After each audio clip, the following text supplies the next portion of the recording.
hello लोगोफोर बरायबाय बड' जब इनफो अफिसियेल इउटुब चेनेलाव CISF कन्स्टेबल गोदान साख्रि ओंखारदों आसामाव गोबांथार पोस्ट दङ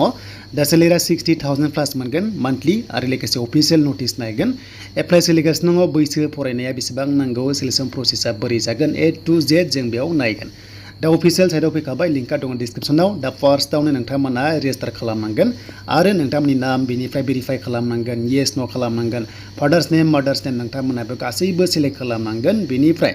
आईडी जानाय लोगो लोगो लगिन खालामनानै नोंथांमोना एप्लाइ खालामनांगौ दा बेनि सायाव नेक्स्टआव गोदान भिडिअ फैगोन दा नर्मेलि खिथाबाय बेनि एप्लाइआ सोलिगासिनो दङ आरो माब्लासिम थागोन जों बेखौ नायगोन जास्ट साबमिट खालामनाय लोगो लोगोनो नोंथांमोना आईडी मोननानै लगिन खालामनानै एप्लाइ खालामनांगोन दा गोबाव खालामा जों नायनोसै अफिसियेल नटिस जाय नोंथांमोना बड' जब इनफोआव गोदान फैदों साबस्क्राइब खालामना ला जेब्लायबो साख्रिनि आपडेट मोननो हागोन दा कनस्टेबल बेवहाय नोंथांमोना अनलि मेल केन्डिडेट्स 30 सेप्टेम्बरसिम बे पोस्टआव नोंथांमोना एप्लाइ खालामनो हागोन अल इन्डिया केन्डिडेट्स बेयाव एप्लाइ खालामनो हागोन अके दा सेलेरिया 69,000 सिम नोंथांमोना मोननो हागोन पर मान्थ आरो बेनि जाबाय CISF कन्स्टेबलाव दा बेनि सिलेक्सन प्रसेसआ बोरै जागोन होनोब्ला फार्स्टआवनो जों नायगोन बेनो जाबाय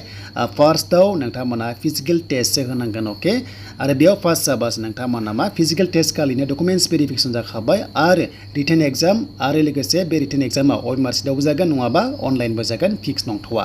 देन लास्टआव मेडिकेल एग्जाम जानानै नोंथांमोनखौहाय मेरिट बेसिसाव साख्रि होनाय जागोन बेनो जाबाय CISF कन्स्टेबलाव दा बे एग्जामा अनलाइन जागोन ना अफलाइन जागोन उनाव नोंथांमोना एडमिट मोनोबा मोनथिगोन आरो बे भेकेन्सिया बारायनायनि चान्सआ दङ अके बेखायनो नोंथांमोना जाहाथे एप्लाइ खालामना दोनो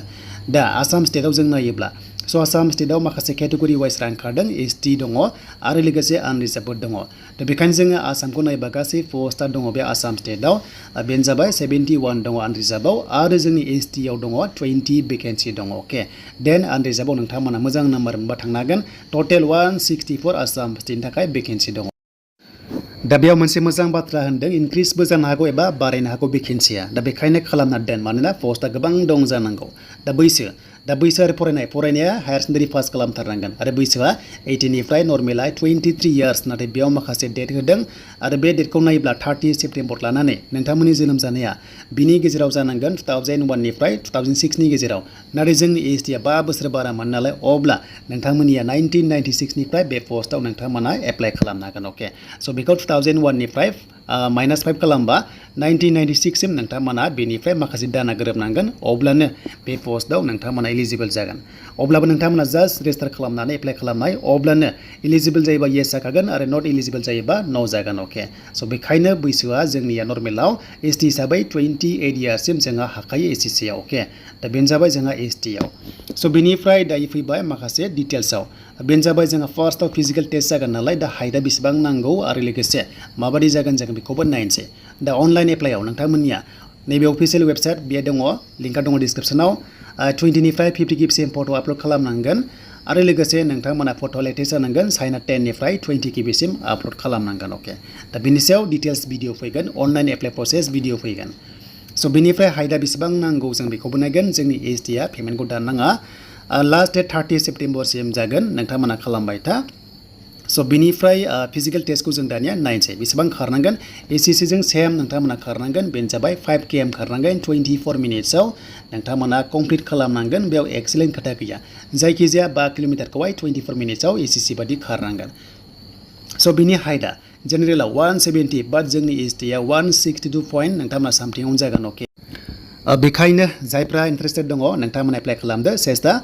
77 निफ्राय 82 जाहैनांगोन बेनिफ्राय हाइटआ बेनो बेखौ नोंथांमोना जाहाथे नायना लायो दा बेयाव नोंथांमोना पास जानाय लोगो लोगो एग्जाम होनांगोन आरो बे एग्जामा बेसेबां सिलेबासनि जागोन एसेबां नाम्बारनि जागोन जों बेखौ नायनोसै दा फार्स्टआव 120 मिनिट्स नोंथांमोना मोनदों एबा 2 घन्टा नोंथांमोना टाइमखौ मोनदों अके स' बेखौ नोंथांमोना मोनथिबा दा 120 मिनिट्सआव सिलेबासआ GI थाबाय रिजनिं थाबाय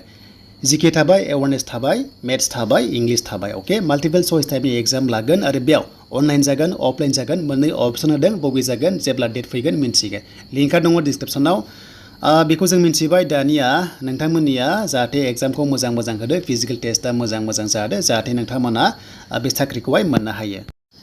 मोनसे बाथ्रा लिरदों बे एग्जामाव साइन्सनि कुइसन दानगोन साइन्सखौ नोंथांमोना जाहाथे नायो अके देन बेखौ बुजिबाय आरो लोगोसे बेनि मिनिमाम काट अफआ पार्सेन्ट वाइज लायोबा 33 मोननाय जाथारनांगोन अके 100नि गेजेराव 33% बा नोंथांमोना बेखौहाय 100जोंहाय 33% डिभाइड खालामबानो मोनगोन आरो दा बुजिबाय नोंथांमोननिया अनलाइना जाबाय सोलिगासिनो दङ दिननिफ्राय आरो लास्ट डेटआ 30 सेप्तेम्बरसिम दा जेब्ला एडमिट होयो नोंथांमोना बड' जब इनफो इउटुब चेनेलाव मोनगोन बेखायनो जायफ्रा गोदानै फैदोंमोन साबस्क्राइब खालामनानै लानो हागोन